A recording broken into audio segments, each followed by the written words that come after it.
नमस्कार। देश प्रदेश समाज और राजनीति से जुड़े अहम मसलों पर हमारे विशेष प्रोग्राम मंथन में मैं महेंद्र शर्मा आपका स्वागत करता हूं। आज हम मंथन में चर्चा करेंगे भूमि अधिग्रहण विधेयक पर। इस विधेयक को लेकर सड़क से संसद तक बवाल मचा हुआ है। इस मामले में समाजसेवी अन्ना हजारे दिल्ली में धरना दे चुके हैं और देश भर में आने वाले 4 महीनों तक वो अलख जगाने की घोषणा कर चुके हैं।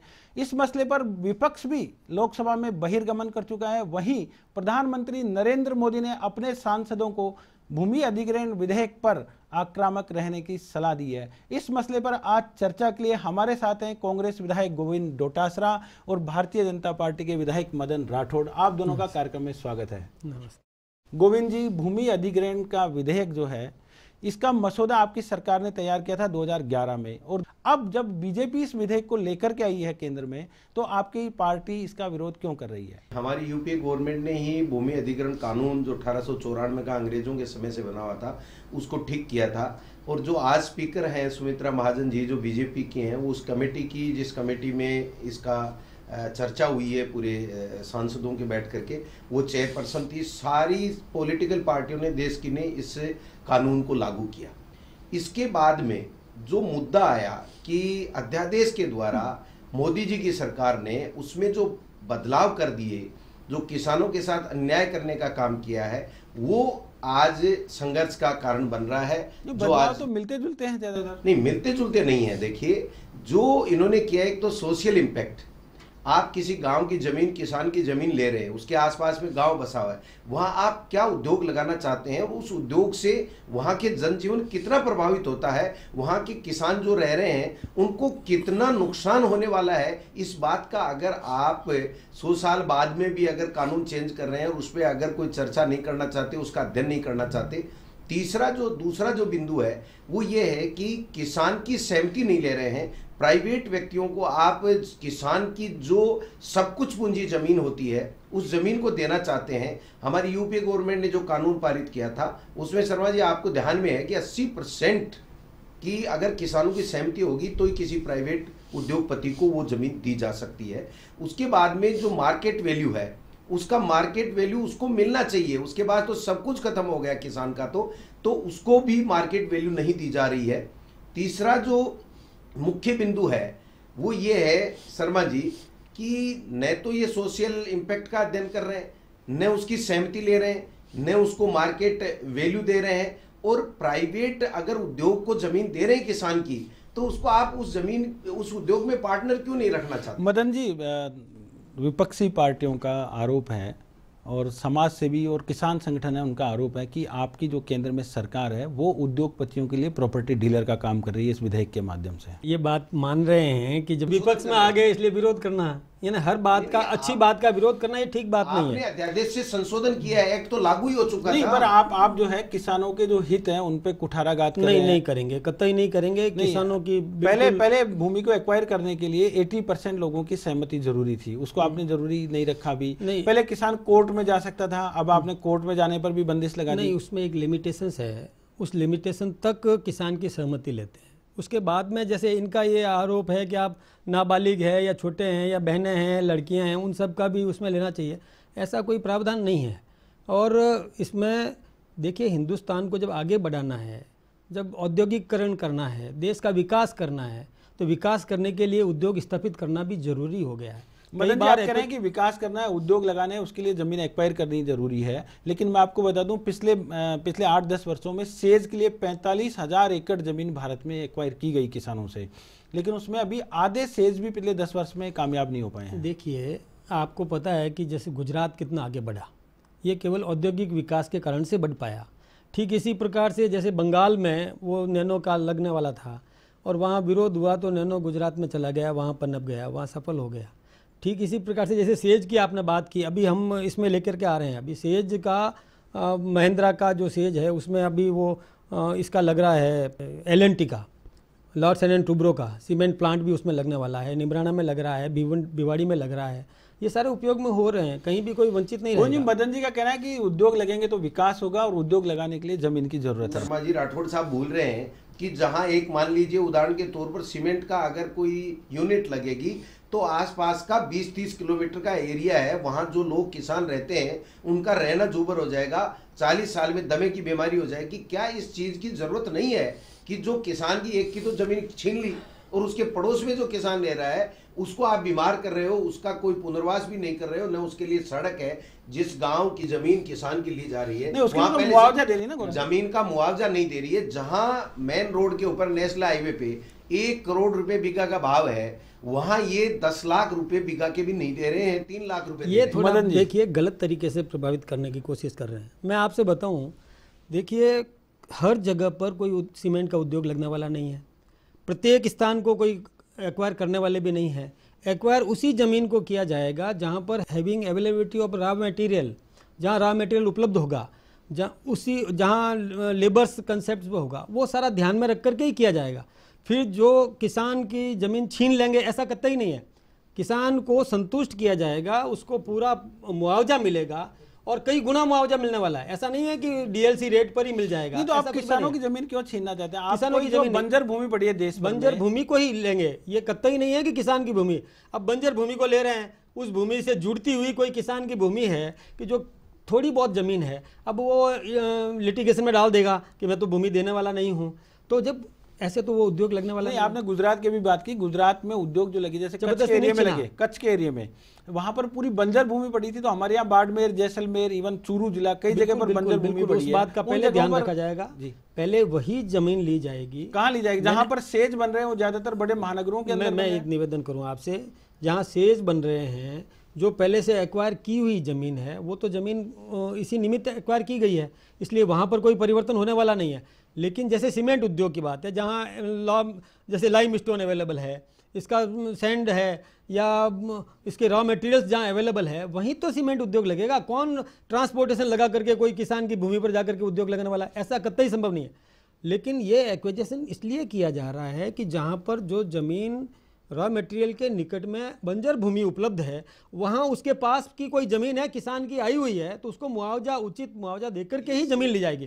पुनर्वास की बात जहाँ तक कही है, बिल्कुल पुनर्वास की चिंता की है हमने, उसको की है। और दूसरा, आप भी खुद उसमें आप प्रवर समिति में उसमें थे, आपने हटा दिया। उस पूरी कमेटी की रिपोर्ट आई। मैं इतना ही पूछ रहा हूँ इनसे, महेंद्र जी, राठौड़ साहब ये बता दें कि महिंद्रा सेज जयपुर में आई, किसान की जमीन बहुत सस्ते में डीएलसी रेट पे ले ली, और क्या महिंद्रा सेज वाले जो उद्योगपति हैं, वो जो करोड़पति हैं, अरबपति हैं, वो क्या लोगों को प्लाट उस रेट से दे रहे हैं क्या डीएलसी रेट से?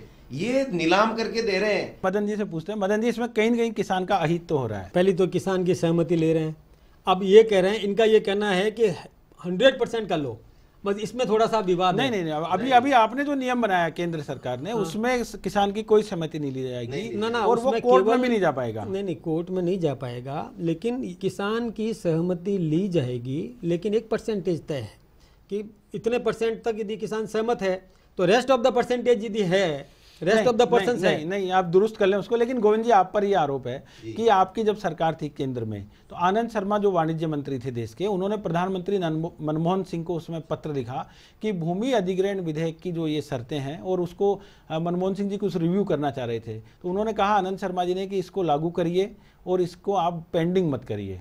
ये सही बात है, सुझाव देने का सबका अपना अधिकार है, लेकिन अल्टीमेटली सर्वदलीय समझौता होकर के सब पार्टियों ने, सबके अधिकार का सवाल नहीं, आपकी सरकार की कैबिनेट मंत्री का सवाल है। कह सकता है ना, कोई भी आदमी कैबिनेट मंत्री अपने व्यू रख सकता है, लेकिन सब पार्टियों की सहमति से 2013 में केंद्र में कानून आया, और ये भी सहमत थे भारतीय जनता पार्टी के जो आज लोग हैं, ये मुख्यमंत्री नरेंद्र मोदी जो गुजरात के मुख्यमंत्री हैं, ये भी सहमत थे, सबने उसको लागू भी किया, और जब प्रधानमंत्री बन गए तो किसान के साथ में अहित करने के लिए। आप मुझे केवल ये बता दें कि उसमें बदलाव क्या किया गया। हाँ, जो आनंद शर्मा नहीं, बदलाव मैं आपको बताता हूं, मैं आपको नहीं, उसमें परिवर्तन क्या हुआ? 70-80% लोगों की पहले सहमति लेने जरूरत थी। पहले 80% लोग जो आम किसान है उनसे, और अगर पीपीपी मॉडल पे करें तो 70% लोगों की जरूरत थी सहमति की। एक अगर किसान उससे सहमत नहीं हो तो कोर्ट में जा सकता है, और जब वो कोर्ट में चला जाता था तो कई सालों तक वो मामला कोर्ट में चलता रहता था और किसान की जमीन बच जाती थी। अंततः उद्योगपति अपना दूसरी जगह पे उद्योग लगा लेते थे। ये सारे मसले आपने हटा दिए इसमें से। नहीं, परसेंटेज वाला आज भी है कि कितना प्रतिशत किसान उसमें सहमत है। यदि सभी किसान असहमत है तो वो नहीं एक्वायर की जाएगी। मदन जी, बातचीत को जारी रखेंगे। अब हमें लेना होगा एक छोटा सा ब्रेक के बाद तुरंत लौटते हैं।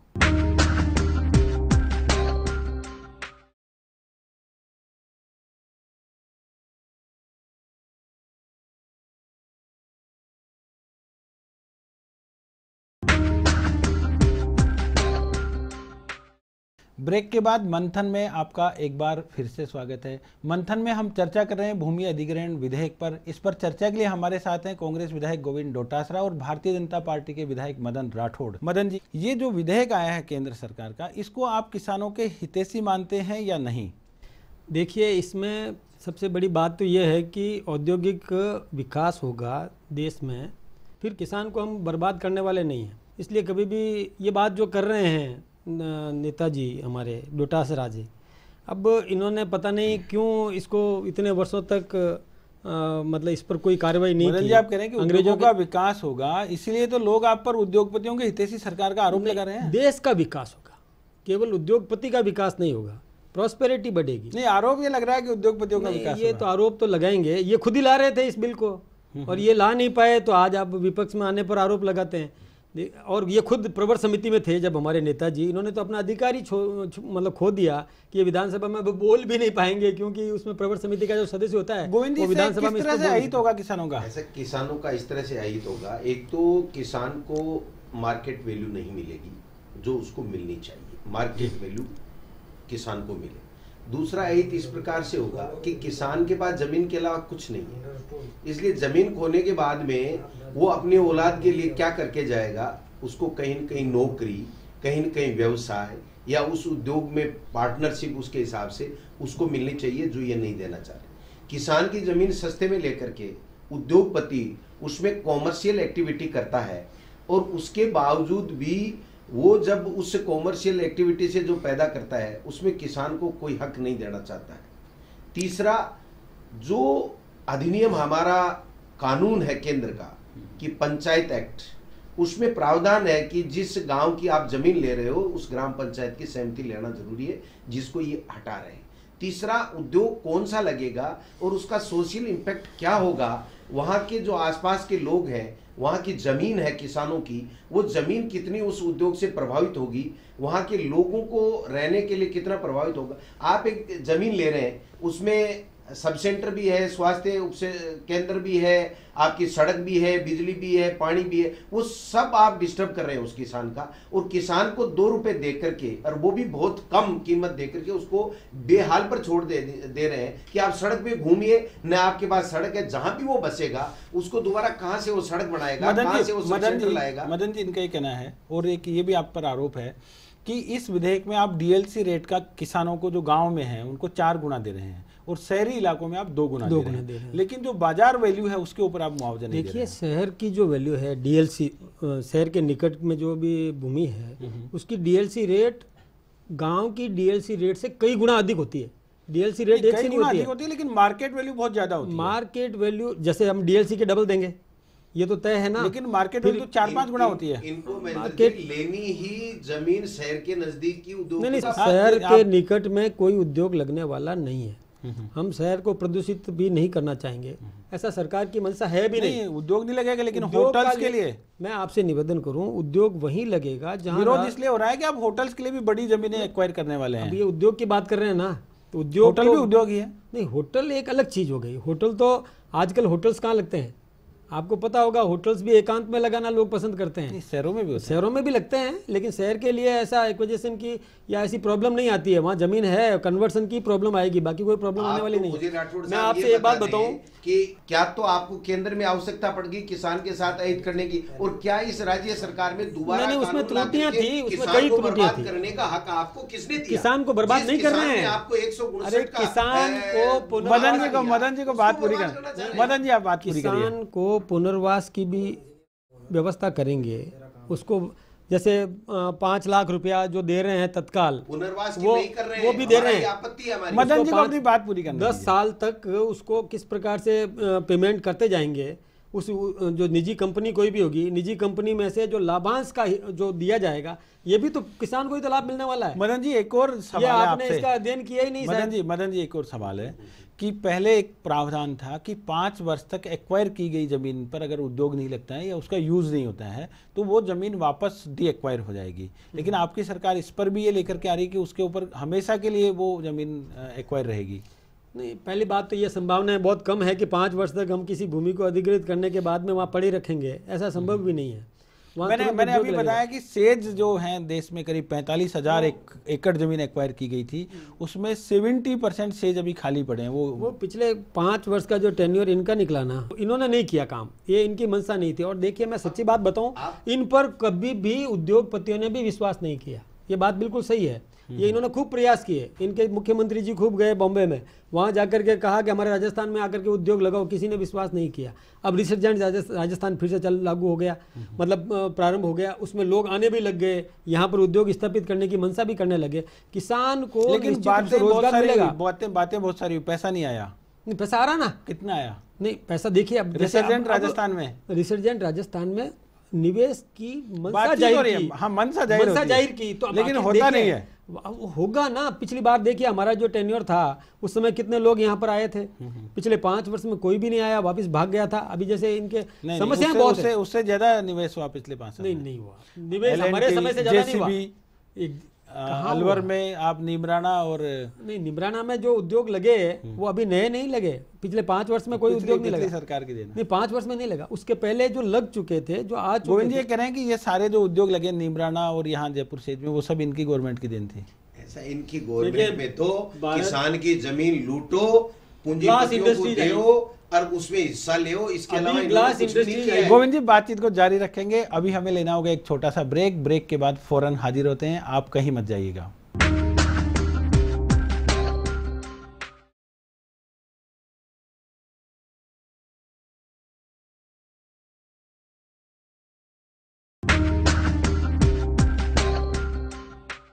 मंथन में आपका एक बार फिर से स्वागत है। मदन जी, इतना विरोध हो रहा है पूरे देश भर में, बवाल मचा हुआ है, विपक्षी दल विरोध कर रहे हैं, अन्ना हजारे 4 महीने देश में यात्रा के लिए निकल रहे हैं, तो क्या कुछ सुझाव, कुछ सुधार की गुंजाइश है? सबसे पहले तो मैं इस बात का ही विरोध करूंगा कि कहीं विरोध नहीं हो रहा है। देखिए दिल्ली में ये सब दलों ने कोशिश कर ली, 500 से ज़्यादा लोग इकट्ठे नहीं कर पाए इस दल के, मतलब सारे दलों के। नहीं। और अन्ना हजारे जहां आया, अन्ना हजारे ने भी समझ लिया, 3 दिन तक तो धरना दिया, उसके बाद धरना उठा, उसको अनुमति 2 दिन की। वो देखिए मैं एक बात बताऊं, अन्ना हजारे क्या एक सामाजिक कार्यकर्ता है, लेकिन भावुक है।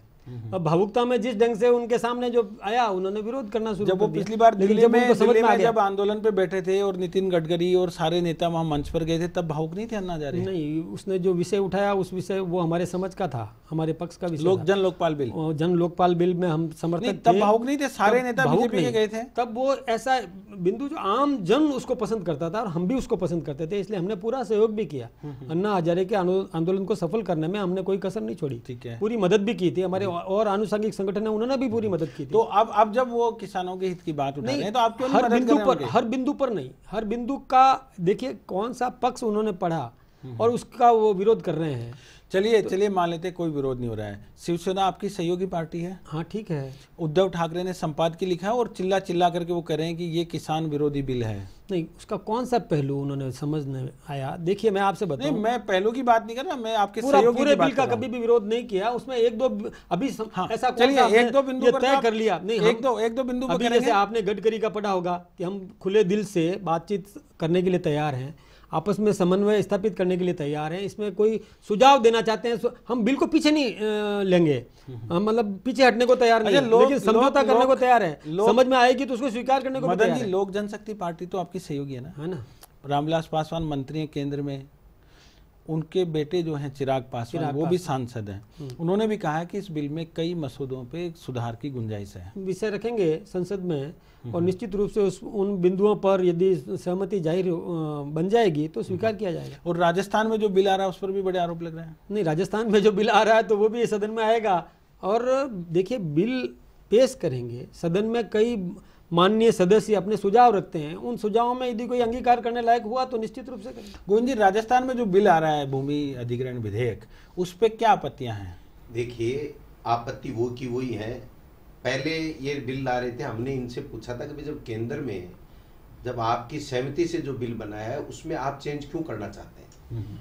तो इन्होंने कहा साहब इसमें 2-4 पॉइंट सोशल इम्पैक्ट का है और है, ऐसे हैं जिससे उद्योगों का विकास रुक रहा है।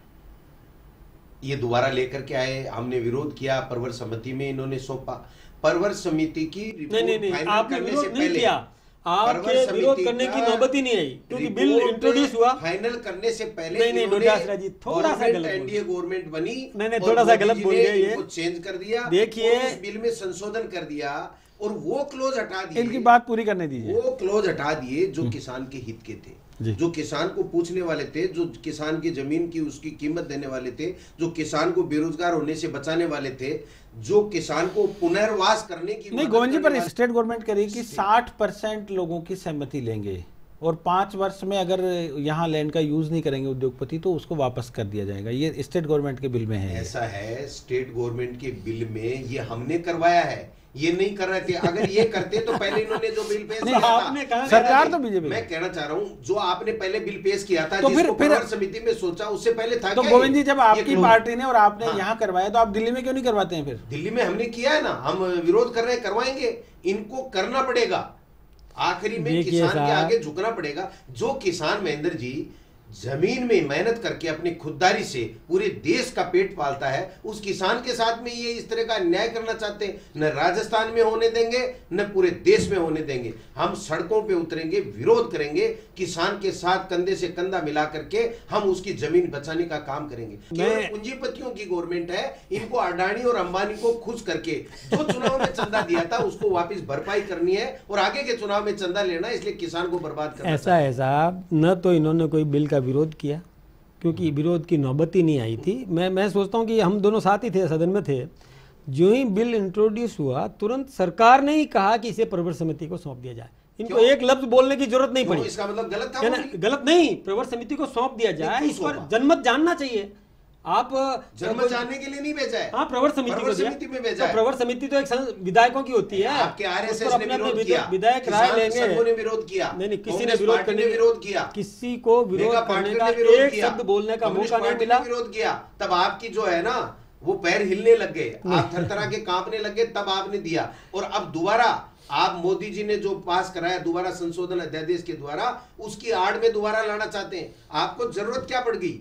आप केवल इतना कर सकते हैं कि कानून केंद्र का रहेगा, लेकिन हम इसमें किसान को और कुछ ये देना चाहते हैं और उसमें ऐड कर दीजिए। आपको मना कौन कर रहा है? गोविंद जी का आरोप है कि आपने विरोध के चलते इन मांगों को स्वीकार किया और खासतौर से जो आरएसएस के संबंधित संगठन है। देखिए, जो ही बिल इंट्रोड्यूस हुआ तुरंत सरकार की तरफ से मंत्री ने खड़े होकर के ये कहा कि इस बिल को हम प्रवर समिति को सौंप रहे हैं। क्यों? प्रवर समिति बना दी गई, उसमें कांग्रेस के नेता भी थे, एमएलए कांग्रेस के भी थे, बीजेपी के भी थे। अब कांग्रेस के एमएलएज ने भी वहां पर जो अपनी राय रखी है, जब समिति में सबने बैठ करके बिल पारित किया है, मतलब ये प्रस्ताव प्रारूप तैयार करके जब अब संसद में विधानसभा में रखेंगे, तो इनको तो वापस बोलने का राइट नहीं है। ये बोल भी नहीं पाएंगे, ये यहाँ बोल रहे हैं, हाउस में नहीं बोल सकते। आपको अधिकार नहीं ठोक के कैसे बोल सकते हैं? आपको राइट नहीं है। जो प्रवर समिति का सदस्य होता है उसको बोलने का राइट नहीं होता। 100% बोलूंगा। अगर मैं उस बिल पे नहीं आप तो ये हंगामा करते रहते हैं, हंगामा करोगे, ये केवल हंगामा करते हैं आप। हमारे अधिकार को रोक सकते हैं क्या? हमने डिसेंट लॉ लगाया है, अरे हम बोलेंगे राजस्थान की इस्तीफा देने की बात कर रहे हैं, करेंगे। अगर आप अगर ये कर दें कि मैं विधानसभा में इस भूमि अधिग्रहण विधेयक के खिलाफ नहीं बोलूं, तो मैं मेरी विधायकी की सदस्यता इस्तीफा दे सकता हूं। गोविंद जी, उम्मीद करते हैं सरकार आपकी बात को सुनेगी और किसानों के हित में फैसले लेगी, आपको इस्तीफा देने की नौबत नहीं आएगी। अब हम बातचीत को यहीं विराम देंगे। आप दोनों कार्यक्रम में आए, आपका बहुत बहुत धन्यवाद। तो ये थे कांग्रेस नेता गोविंद डोटासरा, जिनको विधानसभा में विपक्ष की आवाज के रूप में जाना जाता है। दूसरे मदन राठौड़, जो भारतीय जनता पार्टी के विधायक हैं। अब हम बातचीत को यहीं विराम देंगे। अगले कार्यक्रम में एक और नए मुद्दे के साथ, नए मेहमानों के साथ मुखातिब होंगे। तब तक के लिए नमस्कार।